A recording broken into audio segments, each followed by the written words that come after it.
Hello dear students. मेरा नाम अनिल कुमार श्रीवास्तव है। आज मैं आप लोगों के सामने लोकसभा स्पीकर ओम बिरला के उस वक्तव्य का एहसास कराने जा रहा हूँ, या उसका मैं आप लोगों के सामने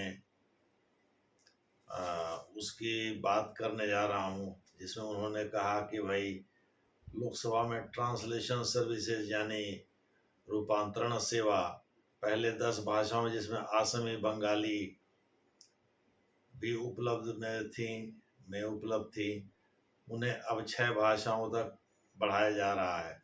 भविष्य में ज़रूरत के अनुसार और भाषाओं तक इसका विस्तार किया जाएगा। जिन 6 भाषाओं में बढ़ाया जा रहा है उनका जिक्र करते हुए उन्होंने कहा कि बोडो, डोगरी, मैथिली, मणिपुरी, उर्दू और संस्कृत में इसको बढ़ाया जा रहा है। यानी दूसरे शब्दों में उन्होंने बिहार, जम्मू कश्मीर, मणिपुर यानी उत्तर पूर्व से लेकर के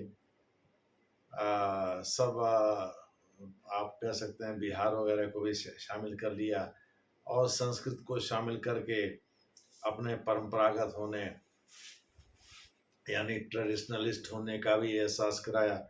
उर्दू को शामिल करके अल्पसंख्यकों को भी एक संदेश दिया, वही ऐसा है कि हम लोग जो है किसी को छोड़ेंगे नहीं, सबको लेकर के इंक्लूसिव पॉलिटिक्स करेंगे।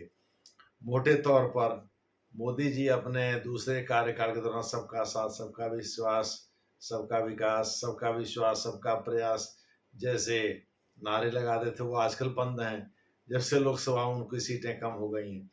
लेकिन वो अपने चेले चपाटों के माध्यम से ये बातें कहवा रहे हैं। दूसरे शब्दों में ओम बिरला साहब जो कि लोकसभा के स्पीकर हैं, उन्होंने कहा कि सदन में यानी इस हाउस में अब 6 ट्रांसलेशन सेवाएं। दूसरे शब्दों में सदन का जो व्यापार कारोबार है, जो बिजनेस है, यानी जो लोग उसके पटल पर अपनी बात रखते हैं, वो अब 6 भाषाओं में रख सकेंगे। पहले क्या था, आप सभी लोगों को पता है कि 1987 में 58 कॉन्स्टिट्यूशन अमेंडमेंट एक्ट के द्वारा, यानी इस भारतीय संविधान में संशोधन करके 58वां संविधान संशोधन अधिनियम पारित किया गया 1987 में। इसके अनुसार राष्ट्रपति को यह शक्ति दी गई कि वह संविधान के हिंदी टेक्स्ट यानी हिंदी वर्जन को ही मान्यता दे। आप सभी लोगों को पता होगा 1950 में मुंशी आयंगर फार्मूले के तहत यह तय किया गया कि भाई ऐसा है, भारत में कोई नेशनल लैंग्वेज तो हो नहीं सकती, लेकिन ऑफिशियल लैंग्वेज जो देवनागरी स्क्रिप्ट में लिखी जाएगी वो हिंदी होगी। तो मुंशी आयंगर ये दोनों ही प्रारूप समिति के यानी कि फ्रेमिंग कमेटी के मेंबर थे या ड्राफ्टिंग कमेटी के मेंबर थे, जिसके अध्यक्ष डॉक्टर B.R. अम्बेडकर थे और constitutional adviser sir B.N. Raut थे।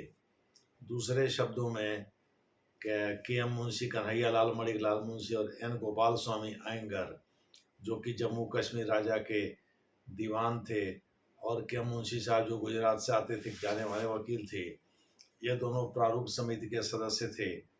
और इन्हीं लोगों ने 1950 में सितंबर, संभवतः 14 सितंबर 1950 को यह फार्मूला दिया था, यह बताया था भाई भारत में ऑफिशियल लैंग्वेज के रूप में हिंदी जो देवनागरी स्क्रिप्ट लिखी होगी उसको मान्यता दी जाएगी। और 1987 में 98वें संविधान संशोधन अधिनियम के द्वारा यह व्यवस्था की गई कि भाई हिंदी को अंग्रेजी के अतिरिक्त ट्रांसलेशन माने संविधान के ट्रांसलेशन हिंदी में करने का एक प्रकार से रास्ता खोल दिया गया।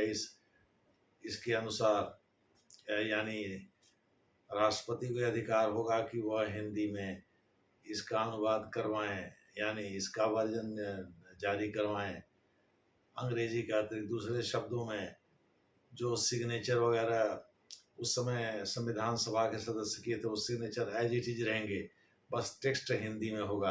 तो आदमी को टेक्स्ट से ही मतलब, हालांकि हिंदी को बृजकिशोर शर्मा कहा जाता है, उनको इसकी जिम्मेदारी दी गई। उन्होंने कानून यानी विधि और न्याय मंत्रालय में वो सेक्रेटरी थे, सचिव थे।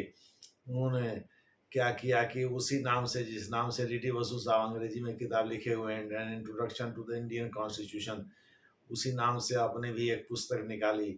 उसमें हिंदी को सरल रखा, लेकिन डी टी बसु के ट्रांसलेशन करते समय हिंदी को टफ बना दिया। यानी जो अनुमन्य भाषा थी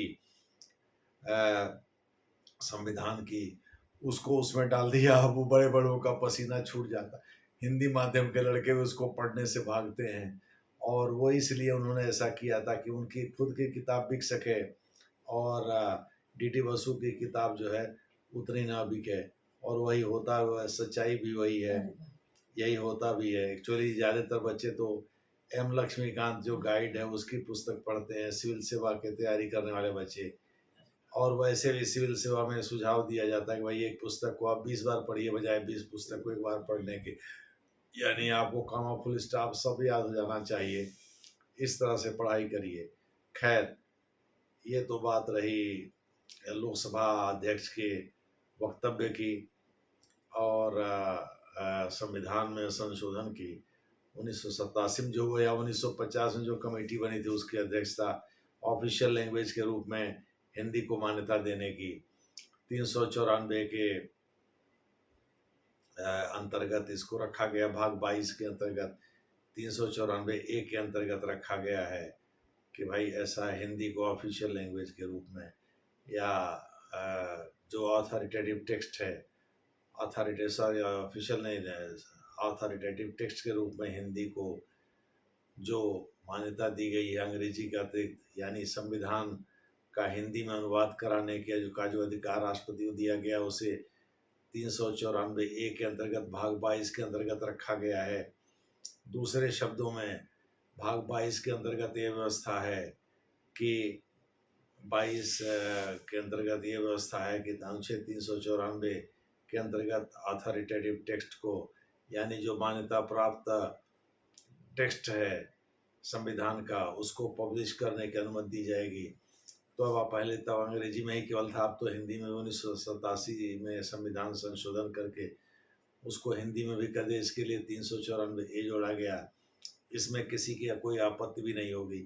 राजीव गांधी की सरकार ने ऐसा किया था, इसमें किसी कोई आपत्ति भी नहीं होगी। मोटे तौर पर आप कह सकते हैं कि राजीव गांधी की सरकार ने जो भी किया उसको ज़्यादातर लोगों ने स्वीकार कर लिया, बाद में कोर्ट में भी इसे मान्यता दे दिया। दूसरे शब्दों में इसमें कोई दिक्कत तो है नहीं भाई, हिंदी का अंग्रेजी का अतिरिक्त हिंदी भी एक ऑथोरिटेटिव टेक्स्ट हो। बहरहाल आपको मैं ये बताते चलूँ कि भारत में जो भी बहस होती है लोकसभा या राज्यसभा में, अंग्रेजी में हो सकती है और एक हिंदी में हो सकती है। अगर आप अपने रीजनल लैंग्वेज में बोलना चाहते हैं, अगर आप इन दोनों में कंफर्टेबल नहीं हैं, तो आप उसके पीठासीन अधिकारी से अनुमति लेकर के ऐसा कर सकते हैं। इसीलिए आप देखते होंगे दक्षिण भारत के तमिलनाडु वगैरह से आए कुछ लोग तो अपने लोकल लैंग्वेज में चीज़ों को बोलते हैं। उनको अंग्रेजी नहीं आती, उनको हिंदी भी नहीं आती, लेकिन ज़्यादातर लोग अंग्रेजी में बोलते हैं। यानी अंग्रेजी और हिंदी दो ही को मान्यता दी गई थी। अब लोकसभा स्पीकर ने 6 भाषाओं को मान्यता दे दी, यानी 6 ट्रांसलेशन का मतलब हुआ इन 6 भाषाओं में सदन में किसी भाषा में आप अपनी बात रख सकते हैं, यानी उसके कारोबार को किसी भाषा में निपटाया जा सकता है सदस्यों द्वारा, चाहे वो बोडो डोगरी हो, मैथिली हो, संथाली हो, सॉरी बोडो डोगरो मैथिली और मणिपुरी, उर्दू और संस्कृत। हिंदी अंग्रेजी तो पहले से थी ही, यही 6 भाषाओं को मान्यता दी। मैंने संथाली अपनी ओर से बोल दिया। इन 6 भाषाओं को मान्यता दी गई है, दिया है। ओम बिरला साहब ने कहा है कि भाई ऐसा इन 6 में कोई भी ट्रांसलेशन सर्विसेज एक्सेप्ट होंगी लोकसभा में, यानी मोटे तौर पर लोकसभा का कामकाज या लोकसभा में जो भी बहस होता है, जो भी डिस्कशन होता है, वो इन 6 भाषाओं में से किसी भाषा में किया जा सकता है, जो पहले केवल 2 ही भाषा में किया जा सकता था। और पीठासीन अधिकारी से परमिशन ले करके ही आप अपने लोकल लैंग्वेज में बोल सकते थे। बहरहाल यही आपको इन्फॉर्मेशन देना था। दरअसल यह कंपटीशन के नज़रिए से इम्पॉर्टेंट है, भले ये न्यूज़ बहुत इम्पॉर्टेंट नहीं है, लेकिन कंपटीशन पूछा जा सकता है कभी हाल में निम्नलिखित में से किस भाषा को स्पीकर साहब ने लोकसभा में ट्रांसलेशन सेवा में शामिल नहीं किया, तो आप इसमें फंस सकते हैं। इसलिए इस वीडियो को 2-3 बार देख लेंगे तो आपको याद हो जाएगा। धन्यवाद।